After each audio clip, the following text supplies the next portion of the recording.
Welcome to another episode of the Daily Chat Podcast, where we talk about all things awesome and nerdy. You guys read the title. You know what's happening. Dan's back. Say hi, Dan. Hi, Dan. All right, Dan. We're reviewing Black Panther. Spoilers ahead. Let's just get right into it, because there's not much else for us to talk about. I like this movie. I like this movie a lot. Yeah. I thought it was awesome. I had a lot of fun in the theaters watching this. I was really looking forward to this movie coming out. I was really looking forward all day yesterday when I went to see it until the 6 o'clock showtime where I was going to see it at the ArcLight. And I definitely left the theater feeling really satisfied with my purchase. I thought it was great. Yeah. No, it was definitely a good movie. I mean, this is looking at it from a technical standpoint, this is actually a very solid 3-act structure from start to finish. If anything, you're going to give it that. I mean, I think it's actually one of the tighter of all the Marvel storylines that have ever been written. Yeah, I think so. I had some like base questions on. So we'll get into like the plot at first. So Chadwick Boseman. I think it's Chadwick Boseman plays T'Challa, who is the now king of Wakanda, or Black Panther. He's going to be crowned king, like officially, since his father died. But it's already like preempted and assumed that he is. Yeah. And Michael B. Jordan is the nephew of the king, who has been left in America after some dirty deeds and betrayal by his father. They were done dirt cheap. And Uncle, yes, they were done. Well, I don't know about that. Wakanda's got some coin. Man, they've got some money. That's what I mean. For them, it's just a drop in the bucket. Right, for them, it was just a drop in the bucket. So there's this whole kind of like, betrayal and, who's the rightful heir, and it kind of gets into, that kind of a storyline, very, like, kind of Hamlet-esque, I suppose. Yeah. Sort of, not actually at all like the plot of Hamlet, if you know Hamlet. But anyways, So Michael B. Jordan's, who plays Killmonger, Eric Killmonger, his whole plan seemed a little weird and muddy to me. I didn't really understand, and it only happened after I watched the movie and I was thinking about it. So Eric Killmonger partners up with Ulysses Claw, played by Andy Serkis, who's phenomenal. Honestly, I wanted more of Claw. Me too. I was really upset that they killed him. I wanted more of Andy Serkis and less of Martin Freeman. And not that I don't like Martin Freeman, but I feel like he definitely got kind of shoehorned into the second and third act. He was really only there for exposition. Yeah, exactly. He was just kind of the guy in the background kind of explaining everything to everyone, to the rest of the characters. And it got kind of annoying. I kind of caught on to it after a certain point. I was like, okay, I see what your role is here, and I'm not really digging it. You kind of it just felt ham-handed that he was in it. Also, I thought he was S.H.I.E.L.D., not CIA. S.H.I.E.L.D. doesn't technically exist anymore? I don't know, it's weird. Yeah, that's true, because after... But they do exist because of the show, but... I don't know. There are a lot of threads that need to be tightened up. I thought for sure he was S.H.I.E.L.D. and not CIA, and then they were like, he's a CIA operative, and I was like, oh, really? I didn't know we existed in a universe where both the FBI, CIA, and S.H.I.E.L.D. existed. No, they do. It's just the way it works is S.H.I.E.L.D. is above all of them. Yeah, see, that's why. Yeah. Anyways. But it's like it matters. So to kind of kick us off into the story, while T'Challa is becoming king of Wakanda through this awesome, ritual combat thing that has to take place, which comes back later in the movie, Eric Killmonger decides to break into the Museum of London and steal an artifact of vibranium, which is the metal that Wakanda's whole society is based off of. Yeah, their currency, their technology, their just way of life. Yeah, pretty much. It's everything to them. It's their everything is based off of this mountain of vibranium. So, and I'm trying to understand Michael B. Jordan's or Eric Killmonger's plot here. So, he partners up with Andy Serkis. They steal this vibranium thing. Then they try to sell it. The Black Panther gets involved and stops the sale, and they capture Ulysses Claw. Ulysses Claw gets away. Eric Killmonger then kills Ulysses Claw and then just flies to Wakanda with his body to be like, hey, remember me? I'm actually the nephew of the king. I, brought you this dude who, blew up parts of Wakanda and, stole a bunch of vibranium. So, you owe me. Let me talk to the king and blah, blah, blah. And let me deal my spiel. So the thing I didn't understand, I was like, So why do the initial heist? Like, why steal the vibranium from... Like, why not just meet up with Eric Killmonger for the first time, shoot him in the head, and bring him to Wakanda? I mean, given that, we would cut 45 minutes out of the movie, which is the short answer. You know what? I didn't actually think about that. But, like, yeah, I was like, what was, like, so if they sold... So if Ulysses Klaue sold the vibranium and got the money like he wanted, was the plan still to kill him, take the money, and still go to Wakanda? I mean, the money's kind of, at this point... Pointless, because he's aiming to be king of Wakanda, which gives him, boundless influence and money. It really wasn't about money for him. It was about power, and it was about reclaiming his birthright, I mean, effectively, in which he had, pretty good... But I don't understand, like, his initial conception of the plan. Was it just to get closer to Ulysses Klaue? Or, like, I don't know. I felt that was, like, a little thing. Like, once he shot him in the head and brought him to Wakanda, I was like, oh, okay, now I get it. Like, I understand the betrayal. I just don't understand the initial... Like, setup. It was much to do about nothing. It wasn't much about... The only thing I could possibly think of would be to just get the attention of the Black Panther. That's what I was thinking, too, but, he never... You didn't really need to do that if you were just going to show up with Klaue's body. Yeah, and he never, there was never, that initial fight. Sometimes in superhero movies you get that, that kind of setup fight where, yeah. I know you, you don't know me, we fight, I learn a little bit about you, and then and that kind of happened, when they captured Ulysses Klaue. Yeah. T'Challa saw the ring, that was his grandfather's ring, was like, hey, I know that, I have one, what's going on here, finds out from Forrest Whitaker what's going on, but that for me, the initial plot, and, don't get me wrong, I liked it, I was fine with the storyline, I just didn't understand, the necessity of it. Yeah, I didn't understand the necessity of it. I was I was thinking about it this morning, I was like, would there be another way to make that a little bit cleaner on a rewatch? Or maybe there was something we missed. Maybe he originally needed Klaue, but then all of a sudden, after the whole busting him out of prison happened, the plan just went to shit. Yeah, I think it needed Klaue, and he needed to gain Klaue's trust. I mean, that was the whole thing about the war dogs, which are these spies for Wakanda that go out to gather intelligence or do whatever it is that they're instructed to do. That's the role of the war dog. So, kind of makes sense from that standpoint, given he wasn't actually a war dog. But I just didn't understand why go through with the initial heist and leave a trail of dead bodies? I mean, unless you just don't care and you're a sociopath. Well, I think that kind of established that he is a bit of a sociopath. Oh, he's definitely a sociopath. I mean, he kind of pulls a Victor Zsasz where every time he kills someone, he disfigures his body. Nice reference. I respect that. Yeah. Way to work in a Batman villain. Yeah, exactly. But I mean, that is kind of what I thought. It was so you're just Zsasz. Pretty much. With a military training and an MIT degree. Yeah. Which, look... There just comes a point where, there can't be this many super geniuses in one fucking universe. But that actually does come from the original comic universe. Eric Killmonger, so in the comics, Eric's Killmonger story is different, but only slightly different and not very different. So Eric Killmonger's father was, kicked out of Wakanda with his family. And then Eric Killmonger, grows up in Harlem and, in disparity and poverty and raises himself up, goes to college, goes to MIT, becomes super smart, he's pretty much like evil Batman at this point, right? I mean, his parents are still kind of in the picture. I don't remember if his parents die or not, but he pretty much just becomes like evil Batman. And then he goes back to Wakanda and is listen, my dad got kicked out. I'm here to make right, and I want to be back in the Wakandan society, and tries to get into the fold. Of course, because he's a villain, this all goes badly. But he does actually even still beat. This is in Jungle Adventures, the original Black Panther comic, and started in the 1970s. Mm-hmm. But then he beats T'Challa in combat, but then eats the heart-shaped herb, and then goes into a coma and doesn't wake up until they retconned him or whatever. 35 years later. I don't think it was that much later, but yeah, they're well, you can't be king because you're in a coma, so T'Challa. So his backstory was a little different from the comics, but still pretty much the same. I mean, effectively, except for the whole royal bloodline thing. Yeah. Again, though, it's just another example of the big problems I've been having with Marvel. It's just, I feel like they did the whole Crossbones thing again, though, with Klaue. Yeah. Just because, I do want to see a few more recurring villains other than Loki.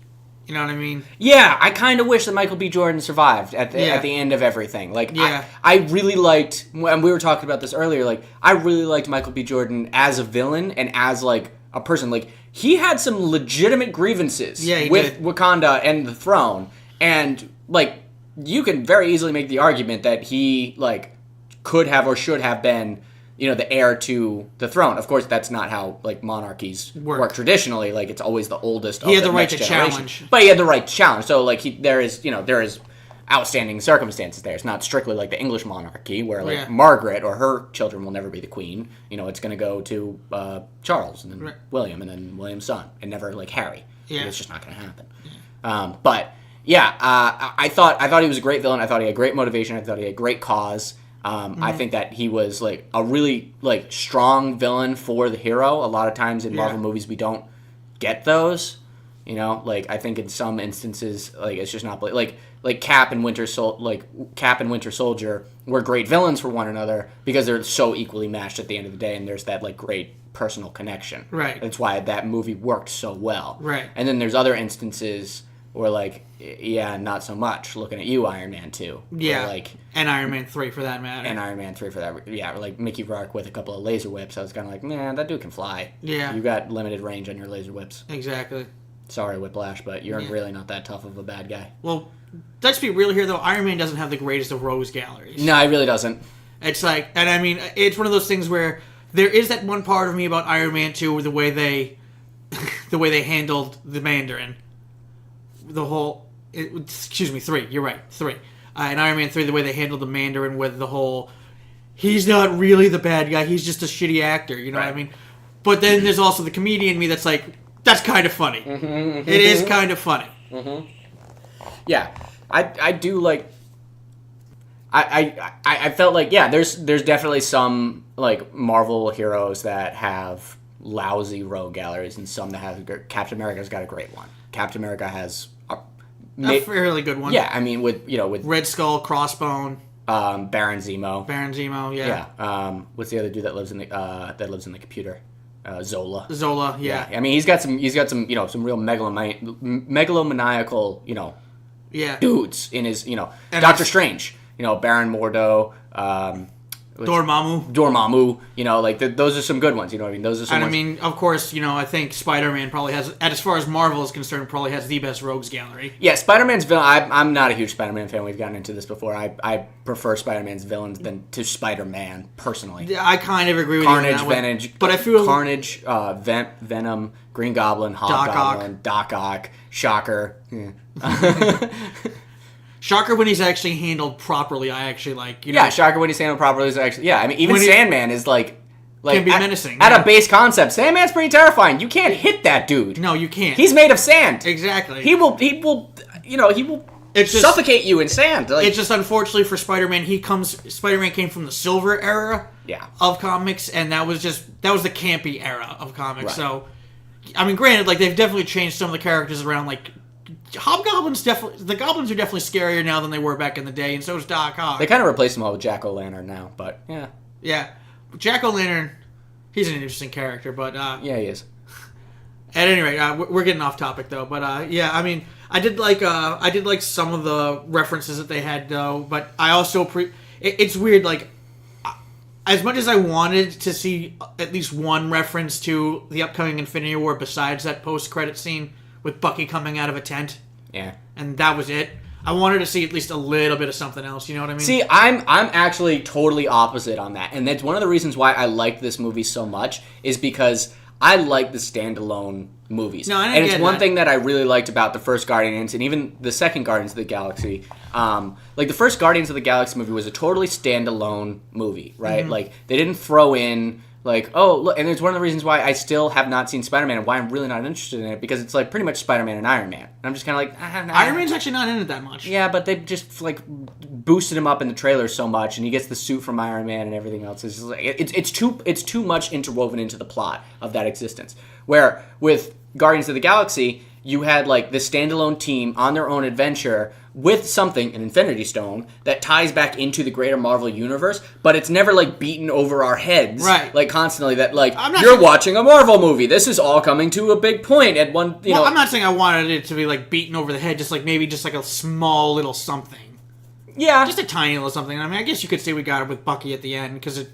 Yeah, I mean, they talked about the bombing at the at the UN and like all of the fallout from that, and there was true. some of that. Okay, I mean, like I said, it's all in this universe now, so all this is part of a character's, history, backstory and history, so it's very much like interwoven into it. But I like the fact that like all of a sudden, friggin' Captain America didn't show up and be like, I can help you with. Yeah, no, I'm okay with. Killmonger. No, that I'm okay with. Oh God. No, that I'm okay with. I'm totally fine that it was just Black Panther. There was no other superhero. I'm fine with that.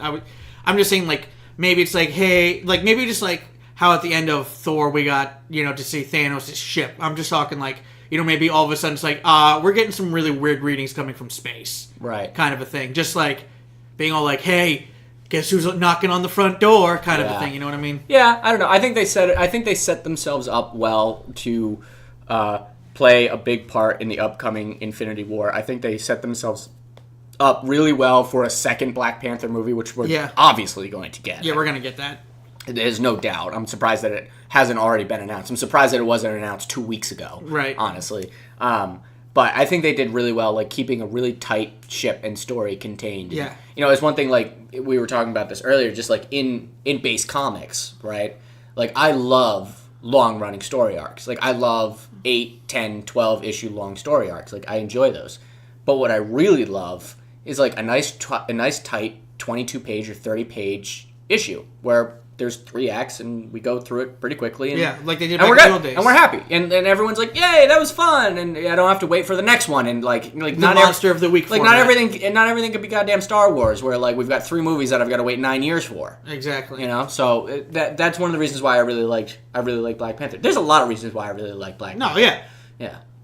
No, I like this movie a lot. Like I said, it just if there's one thing I got to complain about, and it was something very similar I complained about though with Thor Ragnarok, is I'm getting sick and tired of the trailers just showing too much.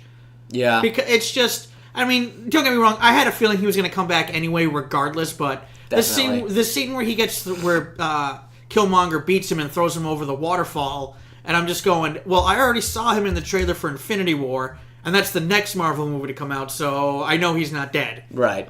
And I mean, granted, he wasn't going to die anyway, just because that's how these movies work anyway, but... Yeah. No, I agree. I think that we're learning a little bit too much from trailers in movies anyways. I think we're learning a little bit too much from trailers for future movies, and it is kind of spoiling the plot a little bit. They're letting things leak too, and that's kind of what bothers me. Like, I remember reading maybe about a year ago or a couple months back that they said that Crossbones is going to be coming back in the movie in Infinity War, and I'm just going, don't tell me that. Right. I wanted to be surprised, you know? Yeah, and I mean, sure, I get that. I mean, it was one of the things that, like, even from, like, the original Black Panther trailer that I saw with Michael B. Jordan, and he's in the gold Black Panther suit versus T'Challa's, like, purple and silver Black Panther suit, which, personally, I prefer the gold, but that's just me, and that's my personal taste. I'm more of a black and gold kind of guy. There's... Like, I remember seeing that in the trailer and thinking, like, oh, he gets a suit too. Well, how am I going to be able to tell the difference between those two when they're fighting on screen? Because they're both in Black Panther costume. I mean, they're pretty much, like, exactly the same. And then it's just because they, like, embellish them in, like, black and purple. All right? And that's how you were able, like, on screen when they were fighting inside of a dark cave, like, how you could actually tell the difference between these two characters. And I was like, well, I mean... But that was, like, my only question, like, going into it, you know what I mean? It wasn't that, like, oh, is he going to also get a super suit that he's going to be, like, pretty much invincible in? Like, does he have his own super suit that he brings with him? Is he, like, super buffed out for different reasons? It's like, no, I already knew all that because of the trailer. My only question was, like, how are they stylistically going to make it, you know, like, visually stimulating, like, between the, you know, and that, so, yeah, I agree that, like, just knowing that Eric Killmonger gets his own Black Panther suit from a trailer that I saw 6 months ago, I was kind of like, oh. Yeah. And when they showed it in, like, the first act of the movie, they were like, these are the 2 Black Panther suits that we got. He's like, I like this one, but I'm going to go with that one. And you're like, well, yeah. Yeah, because we know the other guy's going to get the other one. Yeah, exactly. Yeah, it's just what I mean. And, you know, there was that. I did not know M'Baku was going to be in this movie, though. It's funny. You know, they never referred to him as Manape. No, yeah, and I was kind of upset by that. I was actually kind of okay with that, because Manape is a terrible name. It is, but that is an awful name. And I think they referred to him as, like, the great gorilla or something like that at some point in the movie. Maybe. But, like, yeah, they referred to him as Manape. And, yeah, that was That was cool. I wasn't expecting M'Baku, but he was awesome. Yeah, no, I hope we get to see more of him down the line. Yeah, he was awesome. The question is, it seems like now, though, he's going to be more like a reluctant ally to the Black Panther than a straight-up rival or enemy. You know, I mean, wasn't that his thing? Isn't he a bad guy? Yeah, M'Baku in the comics is like the leader of that 5th tribe that's up in the mountains of Wakanda. Yeah. And I don't think he's ever really strictly an ally of it. Like, I don't think it's so much like the Namor kind of thing, because Namor and Black Panther have a whole they hate each other. Long-standing beef. Yeah, Namor like flooded out like a huge city in Wakanda and killed millions, and like Black Panther retaliated and killed the whole. The big thing Namor did was he told what's Thanos' little group of people called? What do they call themselves again? I was just reading the original Infinity War the other day. It's like the it starts with an M. It's like the Maw. The Maw. The Maw, yeah. The Black Maw, whatever, yeah. Yeah, I can't. They were looking for the Infinity Stones because what else does Thanos like to do on a Friday night? Just check out his jewels. Exactly. But yeah, and Namor just says, yeah, they're in Wakanda. Go into Wakanda, and they burn the entire country to the ground. Yeah, and that's how. And the flooding of a huge city in Wakanda. I forgot what city it was, because there's obviously different cities in Wakanda. I think Wakanda is a city in Wakanda, but there's also other cities. Yeah. One of them is Necropolis, I want to say.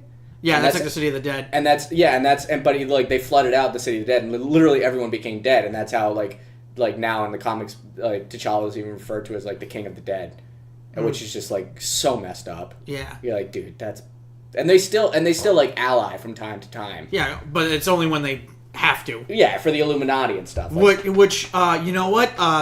As much as we were talking about it in the last episode, we were kind of ragging on fan theories. Sometimes I'm okay with them. Like, I'm okay with the idea that with this whole Fox merger that they could actually do the whole Namor versus Black Panther thing now. You know, I was kind of half hoping that we were gonna like see Aurora. Oh, Storm? Yeah. I was kind of half hoping that. I was glad that they wasn't, and like that they got to work in like their own love interest in Nikita. I think it was. Yeah. But yeah, I was kind of secretly hoping that Storm was going to show up, but that was just going to open up a whole can of worms. Yeah, and like they couldn't do it anyway because by the time they were done filming, the deal hadn't even happened. Yeah, that wasn't done yet. Yeah, I think the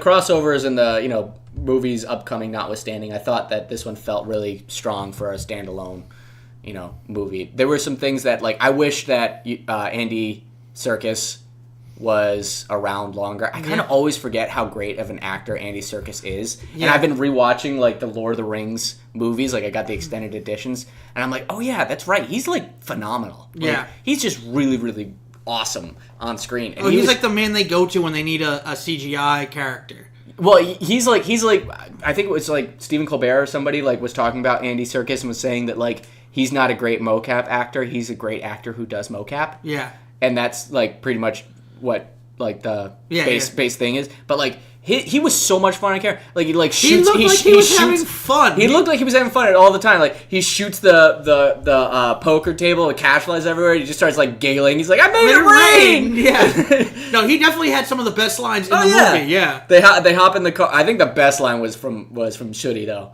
when Black Panther is walking into her lab with the sneakers or with the sandals that he's wearing. What are those? The entire theater just erupted in laughter, and it was really funny because those were some gnarly sandals. And it's like, men, we should never see your toes in public. Like the only baseline exception for that is if you're at the beach. Yeah. But other than that, like we should never see your toes in public. That is just not. No, not kosher. No. I get it. It was, the whole traditional garb thing, and yeah, I understand, but like... Okay, so there were a couple of things that did bug me about this movie. This is a good time to talk about it, because I was just talking about that scene when she was like, oh, I made these really cool shoes. And she, like, made these really cool shoes with a Puma logo on them. And I was like, wait, you made really cool shoes with a Puma logo on it? I didn't even notice the Puma logo. Oh, I noticed the Puma logo. That and Lexus were like the two big... Oh, yeah. Yeah, Lexus was like all up in there. They were like, Yeah, hey, we got yeah. a couple of really nice, ES 500s or whatever you can borrow for these scenes, which are dope cars, and I love those. The front grille on those things are beautiful. No free advertisements for Lexus. All right, but still, eventually I'm going to be in the market for a new car, and I am looking at a Lexus. So if anybody from Lexus is, wants a... I don't know. I mean, Lexus, if you want... You could just give us both new cars, and we'll consider that fair enough payment. I'd at least Lexus. test drive it, I'd at least test drive it for sure. Yeah, right. But yeah, that was one instance. Like the Lexus thing, I was kind of okay with. I wasn't great with it, except for the fact that like Black Panther and Lexus has been like doing this comic together. It's called like Ghosts of the Machine or something like that, or Sons of the Machinist or something like that. And it's been on my Marvel Unlimited. Like it comes up, and it's like, you should read this. I was like, I am not reading that sponsored garbage. Like, yeah, no, get they're out always here. terrible. Like they're always terrible. Like they did one with like Guardians and Fruit of the Loom for like T-shirts and underwear like 6 months ago, and that was awful. And like I remember Captain America did them for Harley Davidson around the time of like Winter Soldier, and like they're always bad. Yeah. But the Puma one just like. That one really stuck out. The Lexus one didn't really like bug me because I was like, okay, like they're in a car. They're in Korea, and like they're in like the right place where you would see that kind of car, so it blends in, and like they're supposed to be high stakes gamblers. So I'm like, all right, like I can I can swallow kind it. of suspend in disbelief, but yeah. But like when she does the sneakers and it's got like the Puma logo on it, I was like, you are a culture that doesn't allow outsiders in. Why would you have sneakers with the Puma logo on? I mean, maybe it was supposed to be a Black Panther, but it was the Puma logo. Okay, I know what the Puma logo looks like. Like you couldn't tell me that like the swoosh of the Nike sign. It's like, oh no, that's just the check. We decided that we liked it. Like no, no, that's not how that works. Yeah, I understand what branding looks like. Okay, no, like, I'm not arguing. I just didn't notice it. Oh yeah, I noticed it. It was you should go back and see that scene again. But yeah, no. I like Sudi a lot, actually. She was a great character, actually. Yeah, and she in the comics. I think she had the best lines, though. I think my favorite one was when they bring in an agent. What's his name? Bilbo Baggins there. Martin Freeman. Freeman, yeah. We're bringing Martin Freeman. She goes, "Oh, look, another broken white boy for us to fix." Yeah. And it took me a second. I was like, "Wait, what other? Oh, Bucky. Right, Bucky. Okay, it took me a minute. I was like, "Oh, that is kind of funny." Yeah. Yep. Yeah, no, I hope we get to see more of her down the line too. What was it you were saying beforehand, before we started recording this, that you think that she's going to become? Yeah, so I have a theory on this. So, and I've seen this online at a few places, and I thought it was kind of interesting. So, in the comics, Sudi becomes Black Panther when T'Challa abdicates the throne to her, and Sudi becomes Black Panther for like a couple of years actually, and then she dies, and then she gets better. And she's still as per comic book law. And I'm pretty sure, and I'd have to like read up on this, but as far as my most recent Black Panther comics reading has gone, which is within like the last 6 to 12 months, she is still technically queen of Wakanda. Like she is still technically like the ruler. While they like acknowledge T'Challa as like a king, he's not like the king. Yeah. It's weird. It's kind of this like like Sudi gets the like final say. So he's second in command, basically. Kinda, pretty much, but like it's more like T'Challa is more in charge of like world affairs and that, where like Sudi is much more of like the actually ruling Wakanda. I don't know. It's weird. No one really ever explains that, so whatever. I don't know. I'm sure they do in like some small panel somewhere that I just overlooked. So she becomes Black Panther eventually in the comics at some point. Yes. I mean, it took 40 years from Black Panther's initial conception for Sudi to become Black Panther, but it does happen. But in watching this movie, like, and the way that she's like, I developed this, I made this, I created this, check out this new suit, blah, blah, blah, blah, blah. It feels like they're setting her more up for, like, the Ironheart role, which was the successor to Iron Man in Marvel Comics currently, since Iron Man is kind of dead, but not really. Again, he died, he got better. I don't know. He's in a coma. As far as, right, well, yeah, he's in a coma, but his AI consciousness is still around and, like, flying around and doing stuff. Oh, yeah, it's like this whole thing. It's really annoying. The thing I love most about, this is one of those examples of things that I can't stand when people try to defend the Dark Knight trilogy. Like, the one thing that the argument I never wanted to hear was, oh, it's such a more realistic take on the character. I'm like, you're talking about a billionaire who runs around, dresses like a bat, and scares criminals. Like, there's nothing realistic about this to begin with, so might as well have fun with it. But then there's just levels where you're just going, like, really? Yeah. Like even that, I'm like, okay, I can't really swallow this. Like, yeah. You know I know. Well, the whole Secret Empire's storyline is just... I haven't read it yet. It's a mess, right? It started good. It's over now. I am not caught up, so I'm gonna have to see how it goes. I haven't started reading it yet. But yeah, I kind of have this theory that Sooty's gonna become like a successor to the Iron. And honestly, she would like work perfectly in that role. She would. She would kill that. Like, I think she's got the right. Like, if you were looking for a successor to like Tony Stark and that kind of like snarky, witty, funny, intelligent, kind of mold, like that's there from like the Tony Stark model. Like, I think Sooty, Princess of Wakanda, like works out really well in that. Like, I think that would be fun. I'd be looking forward to that. Or maybe she'll make a Black Panther suit that has jet boots. Yeah, I think it's some kind of amalgamation between the two, right? I don't think that she, strictly comes up like Riri Williams did and just like, I made my own Iron Man suit, and then Iron Man's like, hey, it's really cool, why don't you, work with some of my stuff, and then they kind of combine, and then that's how we got Ironheart. I feel like it'll be kind of an amalgamation between the two kind of like ideas and sway, especially because now if she's going to be working out of like Oakland, California, and it's on the same coast, it's in the same, they're doing the same kind of philanthropic stuff. Yeah. Like we find at the end of the movie. So I feel like that might be, and I don't know, that's something that like writers can explore, in phase 9. Yeah, right. Like years down the road, but I think that, that will eventually happen. Save it for Black Panther 2 Electric Boogaloo. No, God, no. I hope they call it Electric Boogaloo. You hope every sequel gets called Electric Boogaloo too, though. Like Spider-Man 2 Electric Boogaloo. That would be great if the Shocker was the villain. That would be awesome. Or at least some character has to make a joke to that. It would be Electro, actually. I hate to be that guy, because Shocker's more about... Being all nerdy here, Shocker's more about vibrations than electricity. Okay, yeah. Yeah. So the Shocker would be the best. So Electro would be the better bad guy. Okay. And I totally ruined the joke there. I'm sorry. That's all right. But I mean, it's like one of those things. If you have to explain a joke, it's Yeah, I'm a comedian. I should know better. Yeah, you should. But no, I so that's kind of my hope for that character, Sooty, going forward, because I don't know how, I mean, I feel like T'Challa's not going anywhere. No. Like, given that we just gave him, this is his really his second movie, but his first solo movie, and we'll probably have 2 more to come after this, and plus the tie-in movie, so he's gonna he's gonna end up in an ultimate, they're busy 5 to 6 movies minimum. Yeah. He's probably at least 6 actually, right? Because he was in Civil War. He's gonna be in both. He'll almost guaranteed to be in both Infinity Wars, and then probably 2 more Black Panther movies. Yeah, so at least 5 to 6. Yeah. 1, 2. And then 3. Oh, yeah, you're right. Yeah, so it'd be 6. Yes. Yeah, so at least 6. That's probably... Well, how many movies has Tony Stark been in? The 3 Iron Man movies, the 2 Avenger movies, Spider-Man, and Captain America Civil War. He also did do we count cameos? Fine, we might as well count cameos. Then almost all of them. Yeah, pretty much. Because he was in Hulk, too. Yeah, he was in Hulk, and I'm pretty sure he was in Thor. Did he have a cameo? Second one. No, that was Captain America. Oh, yeah, you're right. Captain America had the cameo, and that was a great cameo. Well, we'll not count cameos. You know whose cameo was a little underwhelming? Doctor Strange? No. Who? Stan Lee. Oh, yeah. That was very underwhelming. That actually might be my least favorite Stan Lee cameo ever. I think so. Period. Especially because the last few that we've gotten were really great.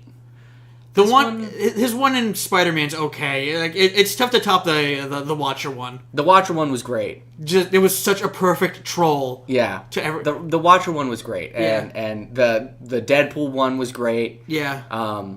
Yeah. There's been some really good ones. There's been some ones that weren't so good. This one was, I'm just gonna take these chips and move them over here. Yeah. It's kind of like, well. All right. That's kind of a waste of a Stan Lee. Yeah, I just felt... I don't know where else you could put him in the movie, honestly. Like, that was really the only kind of scene that I think works for him to be there. Yeah, I guess. Like, again, in a society that's, like, very closed off and doesn't accept outsiders. Yeah. Like, it would be totally off topic if Stan Lee is just, like, wandering around Wakanda. Yeah, right. Like, that just doesn't make any sense. What is he doing here? Yeah. Just leave him alone. Like that 90-year-old white dude just, like, wandering around Wakanda. You'll be like, no. Oh, which actually brings up one other thing that I had with this movie that I didn't understand. I even, like, looked at Nicole, and I was kind of like, why is it... But, like, Martin Freeman just kind of, like, walking around Wakanda. Like... There were a couple of scenes in the movie where they they were like, we need to move you from one lab to the other or get around, and like we don't allow outsiders in Wakanda, and they just kind of throw a sheet over Martin Freeman's head and have him walk around, and like everyone's cool with it. I was like, wait, what? No. I mean, I think when you have special permission from the king, nobody messes with you. Yeah, but he wasn't the king at that point. T'Challa? Yeah. Oh. Technically, they were. Killmonger. Yeah, Killmonger. I don't know. I gotta rewatch the movie again. Yeah, I mean, like, that looks perfect. I mean, but. And the only loose thread that I saw like out of this movie was with W'Kabi, the T'Challa's like buddy, the Rhino dude. Oh yeah. Who was played by Daniel. What's his name? Something. He was in Get Out, and he's been in a bunch of other stuff. Daniel Kaluuya. Oh, I can't pronounce that last name. Oh yeah. Oh yeah, that's right. He was in Get Out. Yeah. Okay. Yeah, he was in Get Out. Yeah, I didn't recognize. He's nominated this year for. I mean, both Best Picture and Best Actor. So, and he like got nominated for a bunch of BAFTAs and stuff like that. Yeah, this dude. That's been like this dude's year. I was surprised to see him in this. I just didn't know he was in it, and then I was like, oh shit. I was actually more surprised to see Forrest Whitaker in this because I'm just like, all right, I got a beef with that too, and I'm gonna get to that in a second. but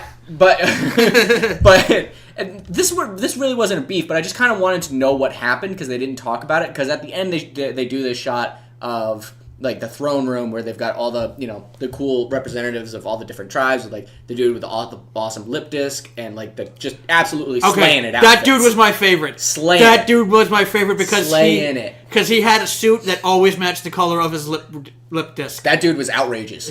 That dude was so great. I know, right? So cool. But like, so at the end they like open up this thing and they've got M'Baku, who's pretty much in the spot of W'Kabi. Yeah. And I kind of wanted to know what happened to W'Kabi. Like they kind of just like left that thread dangling. Like, what do you mean? I wasn't asking for like a lot of exposition, but just like a line or two. Like what happened? Well, okay, so W'Kabi was like pretty much. I don't want to call it a coup because technically like Eric Killmonger was the king at this point, but W'Kabi pretty much went on like this whole like fuck your shit rampage with a rhino and started like killing other Imperial guards of Wakanda and stuff. And then at the end, like, what happens to him? Does he get like thrown in jail? Oh, that's Does what he you mean. get kicked out of Wakanda? Like, does he get executed? Yeah, I mean, kind of unfairly so. Like, I mean, he had a grievance just like Eric Killmonger did. Of like, you're not doing enough. You promised you were going to do this. You didn't do this. This dude came in. Now he's the king. He did what you weren't going to do, and we all think you're dead.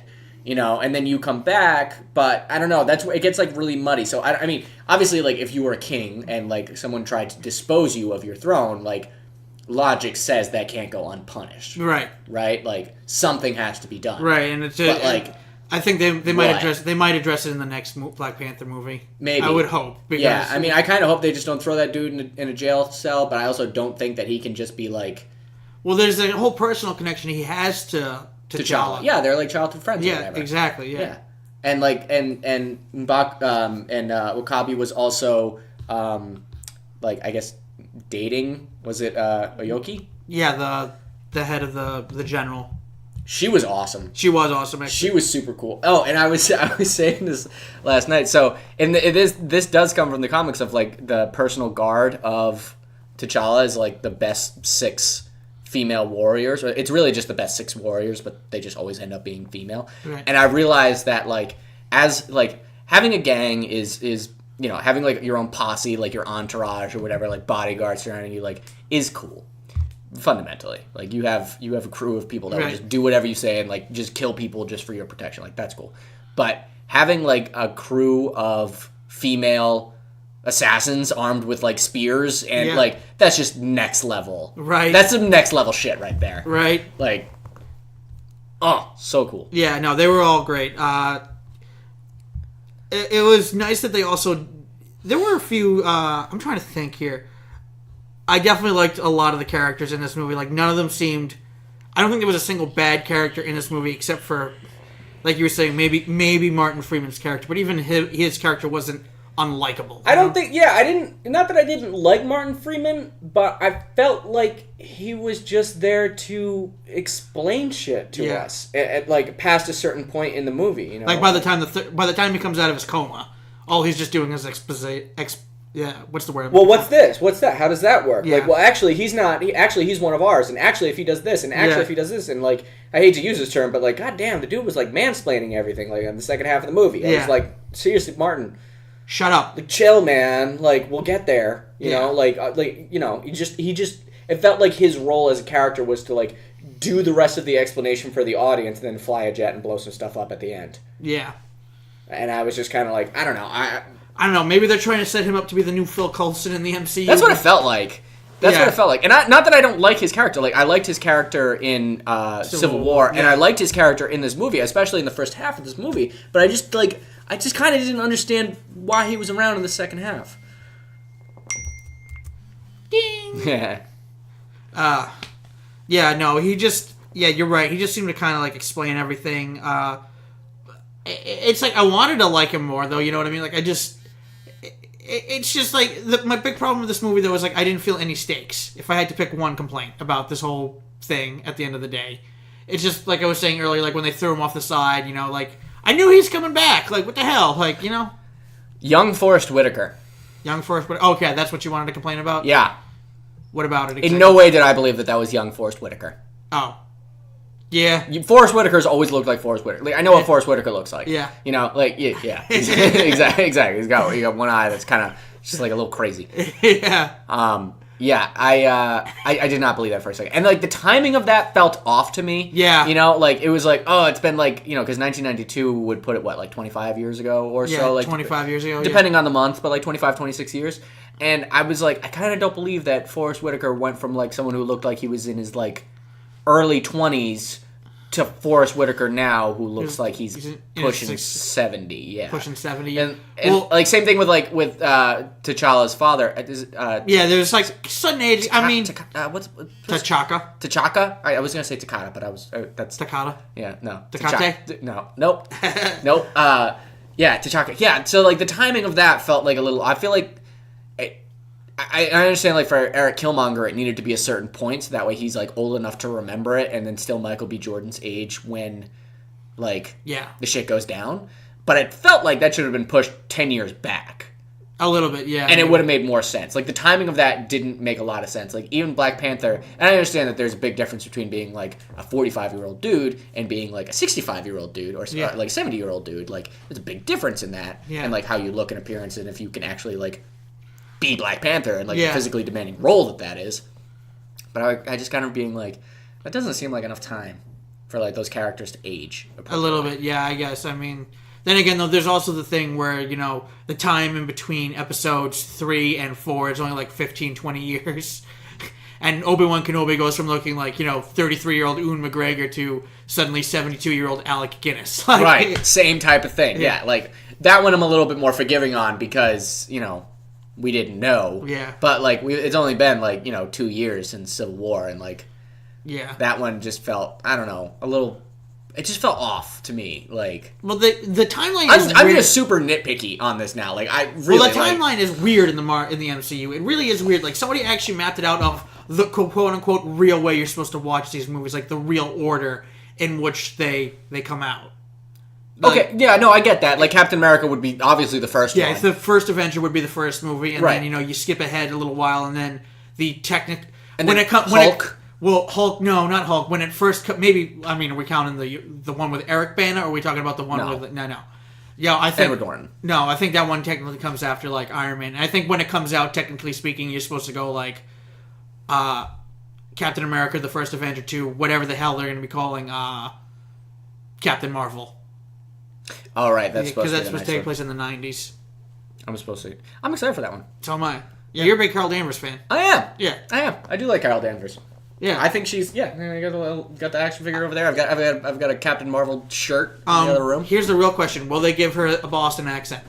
I hope they do. Yeah, I'm okay with that. That was actually another thing I really liked about Black Panther is that like all the actors had like really like convincing accents. Yeah. And like the language that they created for like Wakanda, I assume that's like a created language. It didn't sound like any languages, although my knowledge on African languages is limited, super limited and low. Yeah. But like it felt authentic and like it felt like really well done and constructed like from everyone, especially some people that I know don't have like African accents. Like I know that Daniel Kaluuya. Yeah, I'm looking at it right now. It's like Kalu. Dude, I'm sorry.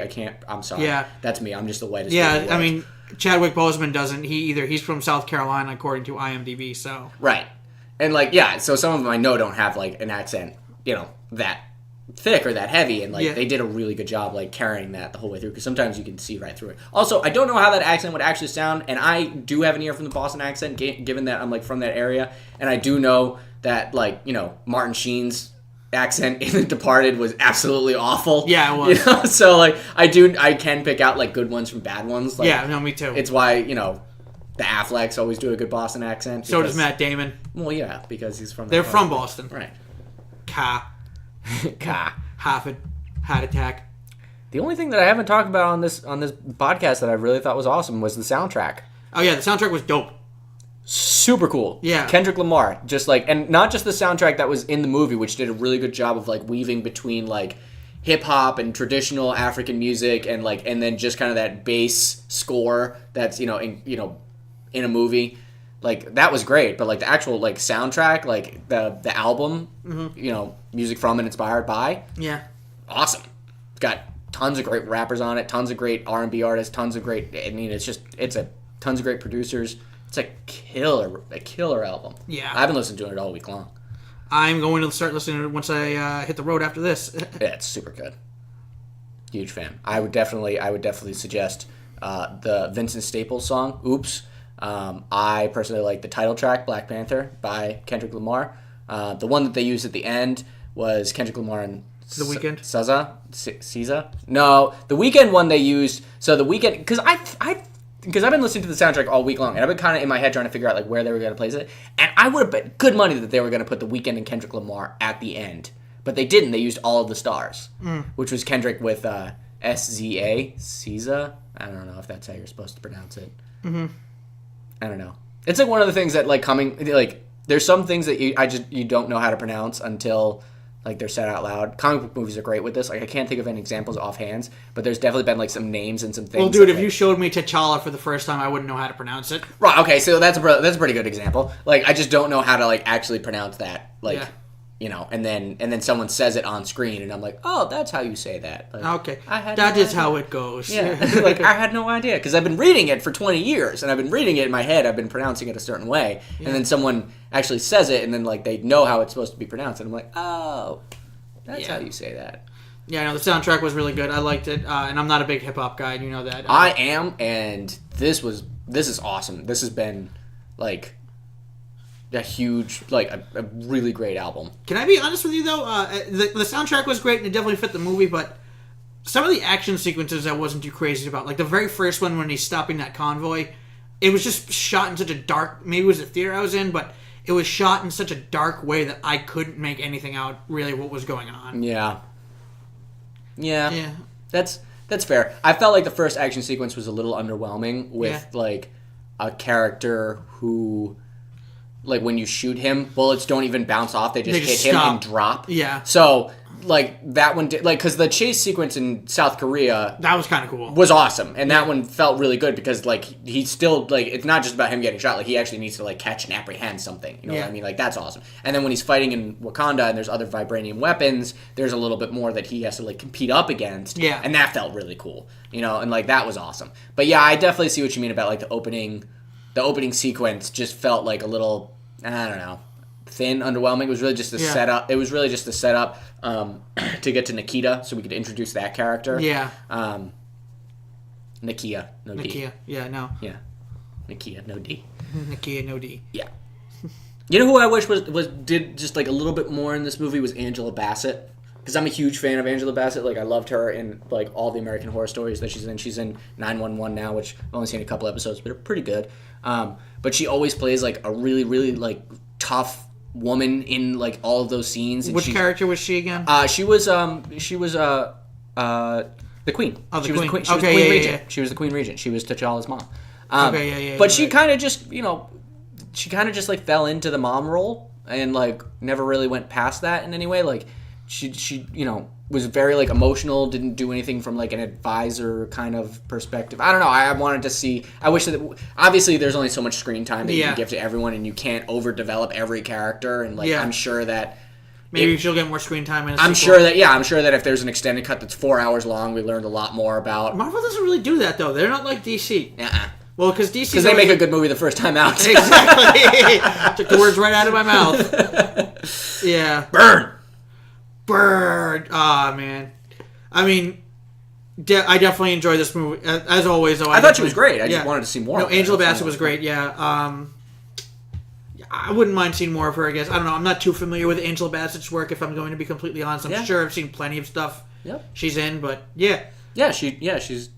I know she's directing. She didn't seem like a total pushover though, because I mean, she at least was walking around carrying a knife. So. Oh no, I didn't say she was. Yeah, she wasn't a pushover by any extent. I don't think that. I just think that like her role wasn't like was like the king's mom. Her role wasn't like the queen mother. The queen. Yeah, she was the queen mother, but she wasn't like like an advisor. She wasn't involved in like the. I mean, she was kind of involved in a few of those like council meeting scenes, wasn't she? Yeah, but a lot of them were like I just remember her. And maybe it's worth a second rewatch, just like kind of like, being very emotional about the whole thing and being like, he has no point here, like, you get him out, like, he said his piece, like, get him out, blah, blah, blah, and it's like, no, he's actually got, He's got a point. He's got, he's got, he's got a reason, to be here, more so than even having a point. He did have a point. Yeah. Which, brings back to Eric Killmonger's kind of motivation, which was like, Wakanda should do more, and doesn't. And just taking it to the extreme. Well, obviously that's always the point. Yeah, he went pretty far and out with it. Like we're gonna conquer the world, which is like, it's not what anybody really wants. Meant, man. Like, that's not really our. We want to make the world better, not enslave it. Right. Yeah.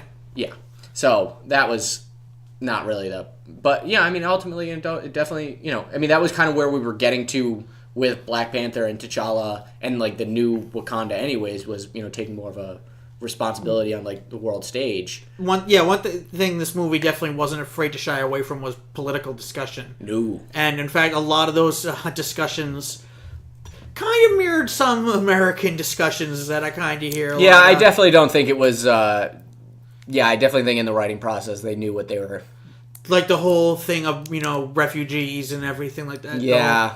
We don't need to get into it. You bring your refugees here, they bring their problems, and you're exactly. kind of like, oh man, that's kind of harsh. Yeah, exactly. Right. But it's also like, where have I heard that before? Right. Yeah, no kidding.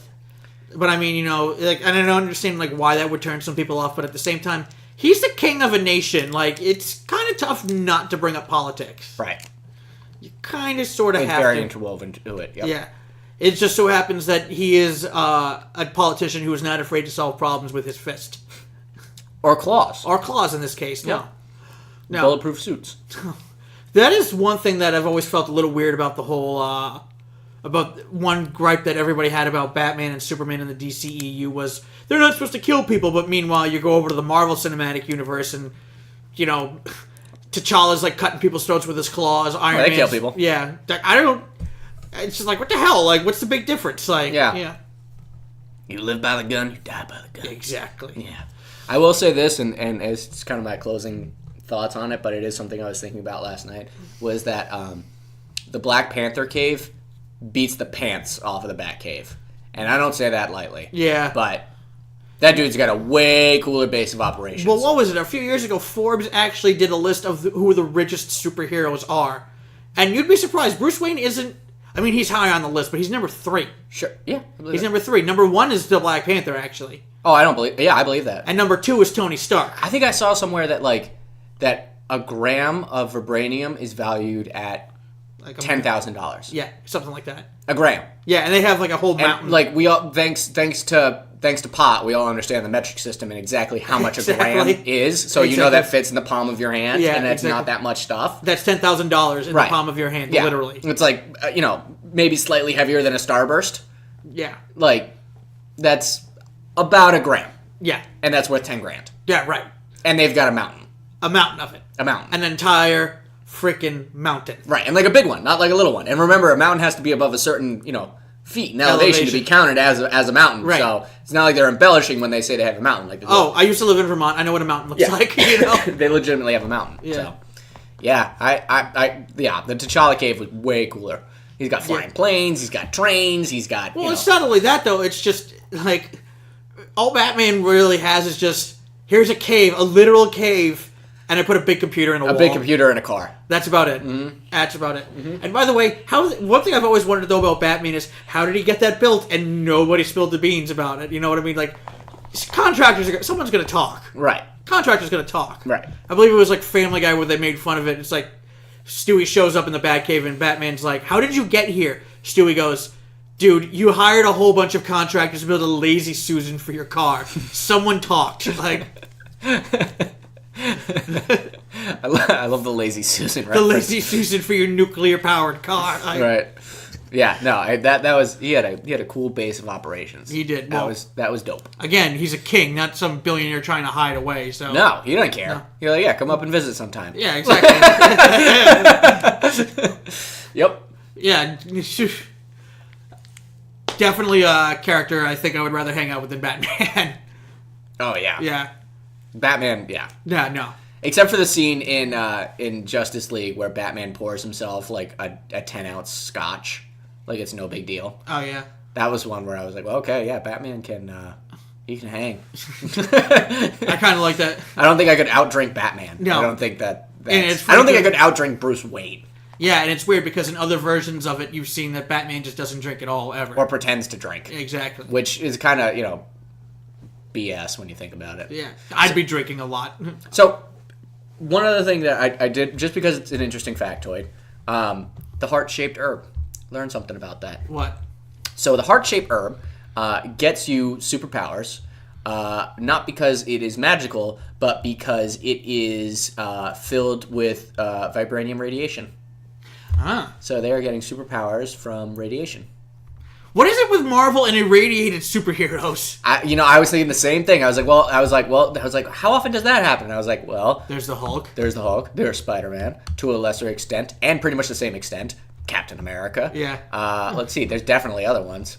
I mean, going away from it, Atomic Skull in DC, he's a radiated superhero. True. I mean, super villain. Yeah, I mean, then you have like all the other Marvel, like Abomination. Abomination, who's a bad guy. He's irradiated. Then there's actually a character called Radiation Man in Marvel. Yep. Yep. And then there's The Simpsons with Radioactive Man. Right? And Fallout Boy. Up and at them. Fallout Boy. Yeah. Alright, looks like we're going to be wrapping this thing up real quick. So, final score, Dan, what would you say out of 10? Out of 10, it's getting really hard to rate and score Marvel movies now. Because there's so many of them. And they're all so solid. And they're all so solid. Like, they're just not putting out any bad movies. I would say I'm, out of 10, I'm going to give it like a 9.0, 9.1. A 9.1? Because I thought that there were like some very minor like plot flaws that I saw with it. Yeah. And it's not because of like the comic book nerd in me. It's just that like I didn't understand Eric Killmonger's whole like story at the beginning. Yeah. I didn't understand what Martin Freeman was doing there at the end. Right. The predictability of it was a little much. Yeah. For me, I loved it. I thought it was visually stunning. I thought the acting was great. I thought the music was great. I thought the camera, it was all super fun. I had a blast. But, there were a couple little things that, just keep it from getting, out of, like a 9.1, 9 point, yeah. I am actually going to give it an 8 point, believe it or not, for all those same reasons, I'm going to give it an 8.0, plus my added reason of I still have the gripe of just how nothing in this movie, it's a solid movie from start to finish, solid script, the humor is actually on point where it needs to be, the action sequences were pretty good, but it's, even still though, to say the least, like nothing about this movie blew me out of the water. You know what I mean? Yeah. So that's just kind of it. It's which doesn't necessarily mean it isn't an enjoyable movie by any means. I highly recommend everybody go see it. I mean, 8 on my scale is like, what are you doing? Go see this movie in theaters. Right. So yeah, I'm gonna give this movie a solid 8.0 out of 10. Yeah, I'm gonna hold with my 9.1 because I thought it was great, and I'm a huge fan of the soundtrack, and that's a huge bonus piece for me. If a film comes with a soundtrack, which is something that I can enjoy post movie, that definitely, like Guardians of the Galaxy. It's one of the reasons why Guardians of the Galaxy is my favorite, because I still listen to the soundtrack like, friggin' weekly. Right. Because it's just filled with great songs. Yeah, it is. It's David Bowie. David Bowie. I love David Bowie. Yeah. All right, guys, that's going to do it for us today. Thanks for being here, Dan. You're welcome. All right, and always, guys, like, share, and subscribe. You guys should know, check me out on Twitter, Kyle Daley 1987, Instagram, Kyle Daley Comedy, or also on Twitter, at the Daily Chat Podcast. We'll see you guys soon. Bye. Well, that was fun. Who's for Chinese?